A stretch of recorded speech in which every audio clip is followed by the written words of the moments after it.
শুভ সকাল বন্ধুরা, তোমরা সবাই কেমন আছো? আশা করছি ভালো আছো। তোমাদের আশীর্বাদ আর ভালোবাসায় আমরাও অনেক ভালো আছি। তো একটা নতুন দিনের সাথে, নতুন একটা সকালের সাথে তোমাদের সবাইকে স্বাগত জানাচ্ছি। আজকে ব্লগটা শুরু করেছি 7:50 থেকে। তো আমার সকালে চা বিস্কুট খাওয়া হয়ে গেছে। আর আমার বরমশাই গাছ থেকে যে কাঁঠালগুলো যেন আজকে 3-4টে কাঁঠাল পড়ে গেছে, সেই কাঁঠালগুলোর মধ্যে একটা কাঁঠাল নিয়ে চলে এলো ভাঙতে। তো দেখো ভাঙছে, আর ওইদিকে ডোডো কেমন করে তাকিয়ে আছে, ও বলার চেষ্টা করছে যে আমি খাবো। তো বরমশাই কাঁঠালগুলো ছাড়িয়ে পাশের বাড়ি কাকা শ্বশুর জ্যাঠা শ্বশুর সবাইকে দিয়ে এলো। এদিকে আমার রান্না হয়ে গেছে। সকালে আজকে ফেনা ভাত আর আলু সেদ্ধ করেছি। সকাল সকাল এই গরমের মধ্যে বেশি কিছু খেতে জানো তো এখন ইচ্ছেই করছে না। তো সেই জন্য কাঁচা লঙ্কা আর কাঁচা পেঁয়াজ দিয়ে আলু সেদ্ধটা মেখেছি। তো আমাদের খাওয়া দাওয়া সবার হয়ে গেছে। তারপর আমি সকালকার যা বাসন থাকে সব বাসনগুলো নিয়ে কুয়োর পাড়ে চলে এসেছি। তো আমার সাদা বাসনগুলো আগে মাজা হয়ে গেছে। আমি জানো তো ওই বাসনগুলো আগে মেজে ফেলি, কারণ কি না বালি আর সাবান দিয়ে বাসন মাজি, তো সব বাসনে বালি বালি হয়ে যায়।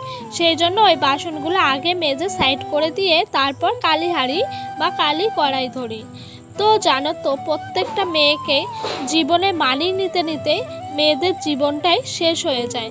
একটা মেয়ে বিয়ের পর প্রথম আসে বাপের বাড়ি থেকে শ্বশুর বাড়িতে, তার নিজের প্রিয় বাড়ি ঘর সব কিছু ছেড়ে চলে আসে, প্রিয়জন প্রিয় মানুষ বন্ধু বান্ধবী সবাইকে, এমনকি মা বাবাকেও ছেড়ে চলে আসে। তারপরে এখানে এসে একদম অজানা মানুষগুলোকে আপন করতে শুরু করে দেয়। তারপরে মেয়েদেরকে সংসারে সব দায়িত্ব কর্তব্য পালন করতে হয়। তারপরও একটা মেয়েকে শুনতে হয় মেয়েটা মানিয়ে নিতে পারে না, মেয়েটা কোনো কর্তব্য জানে না, ওর মধ্যে কোনো বিবেক জ্ঞান বলেই কিছু নেই। তো একটা মেয়ের থেকেও না তার শ্বশুরবাড়ির লোকদেরকে বেশি মানিয়ে নিতে হয়, কারণ মেয়েটা মানিয়ে নিতে নিতেই না এই অবধি এসছে। তোমরাও যদি একটু মানিয়ে নাও তাহলে মেয়েটা হয়তো অনেকটাই সুবিধা হবে। তো এখন দেখা যায় খুব কম মেয়ে শ্বশুর বাড়িতে মেয়ের মতো থাকে, বেশিরভাগ মেয়ে বাড়িতে ঝিয়ের মতো থাকে। তো সেই রকমই প্রত্যেকটা মেয়ে খুঁজে দেখলে পরে প্রত্যেকটা মেয়ে ওই রকম অবস্থা অন্তত খুব কম আছে, হাতে গুনে মেয়ের মতো থাকে। তো তোমাদের সঙ্গে কথা বলতে বলতে আমার দেখো বাসন মাজা হয়ে গেল, মাংস ধোয়া হয়ে গেল। তো মাংসটা নিয়ে ঘরে, তো বন্ধুরা আমার সব কাজ হলো, বাসন মাজা, তারপর চিকেনটা একটু ধুয়ে দিলাম। এবার যাব দোকান সদাই করতে। এই দেখো ব্যাগ নিয়ে নিয়েছি, আর এই যে টাকা। তো 100 টাকার মধ্যে যা যা হয় নিয়ে আসি, দেখি চাল আনবো। চলো যাই, তারপর আবার নিয়ে আসি, এনে তোমাদেরকে আমি সব কিছু দেখাচ্ছি যে কী কী আনলাম না আনলাম। বন্ধুরা আমি দোকান সদাই করে চলে এসেছি। এ দেখো 100 তেল নিয়ে এসেছি, তো 10 টাকা মতো আদা নিয়ে এসেছি। আজকে যেহেতু চিকেন হবে আদাটা একটু বেশি লাগবে, তাই একটু 10 টাকা নিয়ে এলাম, অন্যান্য দিন না হলে 5 টাকা করে নিয়ে আসি। তো এই দেখো আদাটা একটা ভালোই বড় আদা দিয়েছে। আর এই দেখো 500 আলু এনেছি, তো এখানে হাতে গুনে পুরো 6টা আলু হয়েছে, আর 1.5 কেজি চাল। তো এটাই আমার দোকান সদাই 100 টাকার মধ্যে, তাও 2 টাকা বাকি হয়ে গেছে। এই দেখো আমি আদা জিরে পেঁয়াজ রসুন সব বেটে রেখে দিয়েছি। এখানে কুমড়ো ভাজা হবে, সেই জন্য কুমড়োগুলোকেও লম্বা লম্বা করে পিস পিস করে কেটে রেখেছি। তো কুমড়োগুলো জলের মধ্যে থাকলে না পাংশে হয়ে যাবে, সেই কারণে আমি বাটির মধ্যে তুলে রেখে দিলাম ধুয়ে ধুয়ে। তো এই দেখো চিকেনেরও আলু কেটে রেখেছি বড় বড় করে, আর একটা টমেটো 4 ফালা করে রেখে দিয়েছি, যাতে আমাকে রান্না করার সময় আর সবজি না কাটতে হয়, তাড়াহুড়ার মধ্যে হয়ে যায়। এখানে একটু কুমড়ো রেখে দিয়েছি, কালকে সকালে কিছু একটা করে সকালকারটা চালিয়ে নেওয়া যাবে, সেই জন্য কড়াইয়ে জল রেখে দিয়েছি, কড়াইয়ে ছাই দেবো বলে।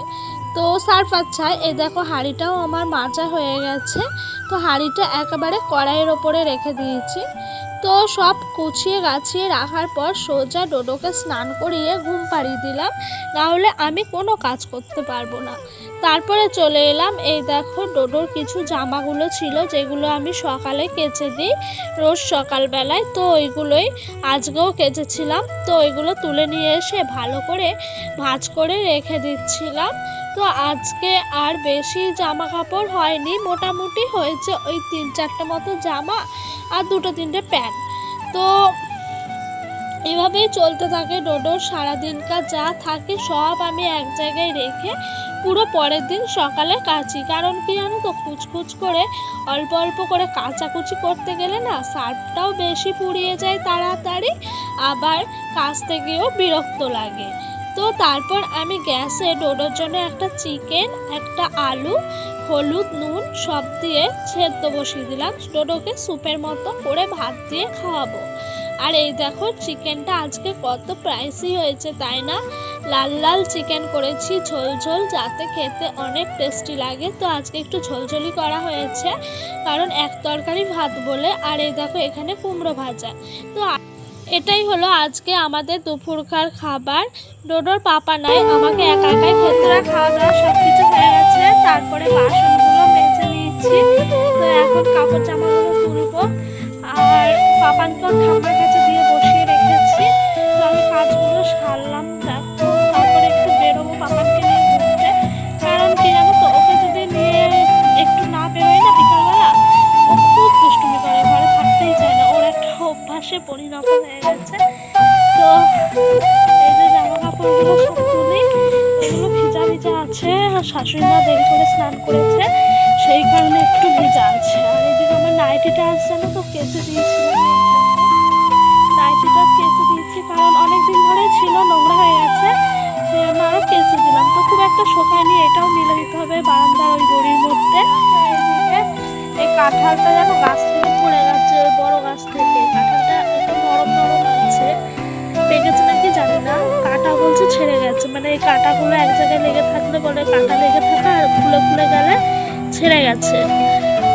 আর দেখো এদিকে সুপারির সব পাকড়াগুলো রাখা রয়েছে, এগুলো দিয়ে রান্না করবো। তোমার দুপুর আর রাতের রান্নাটাও তো কাটে হয়, আর সকালেরটা গ্যাসে হয়, সেই জন্য। তো এগুলো কাটতে হবে আমাকে, কেটে রান্নার জন্য জোগাড় করতে হবে। তো এগুলো আর বেশি নেই, মানে সুপারির পাকড়া বা খোল বলে। আর এই দেখো আমাদের উস্তা গাছ, আজকে একটু দেখালাম আমাদের এই বাগানটা ঘুরে। উচ্ছে ফুল হয়েছে, এই যে ফুলগুলো এসছে। কে জানো তো উচ্ছে পাতা নেয়, এই দেখো পাতাগুলো সব ছিঁড়ে ছিঁড়ে নিয়ে চলে যায়। উচ্ছে পাতার নাকি বড়া খাওয়া হয়, এই দেখো। তো একটু বলে নেওয়া উচিত, কেউ বলে আর নেয় না, রাতের বেলা না ভোরের বেলা কে এসে সব নিয়ে চলে যায়। তো উচ্ছে ধরেছে, কোথায় কোথায় ধরেছে আমি ঠিক বুঝতে পারছি না, তো এগুলো তো মনে হয় সব পুরি।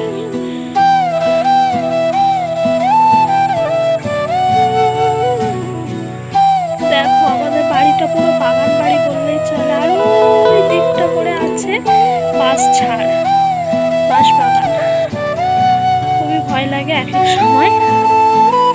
আর এই দিকটা আজকে একটু দেখো, চলো বিকালবেলা ঘুরে ঘুরে দেখায়। এই দেখো জাম পড়ে সব জায়গাগুলো কি অবস্থা হয়ে আছে,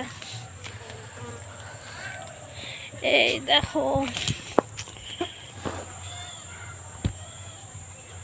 সবুজ প্রাকৃতিক, চারিদিকে শুধু সবুজ আর সবুজ। এগুলো হলো বাসক পাতা, কাশি হলে পরে খায় না অনেকে। তো ওই দেখো পুঁই শাক হয়েছে, আর ওইগুলো কি সব আমি জানি না জানো।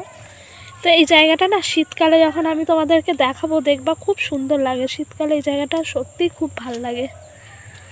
এই দেখো আকাশমণি গাছ,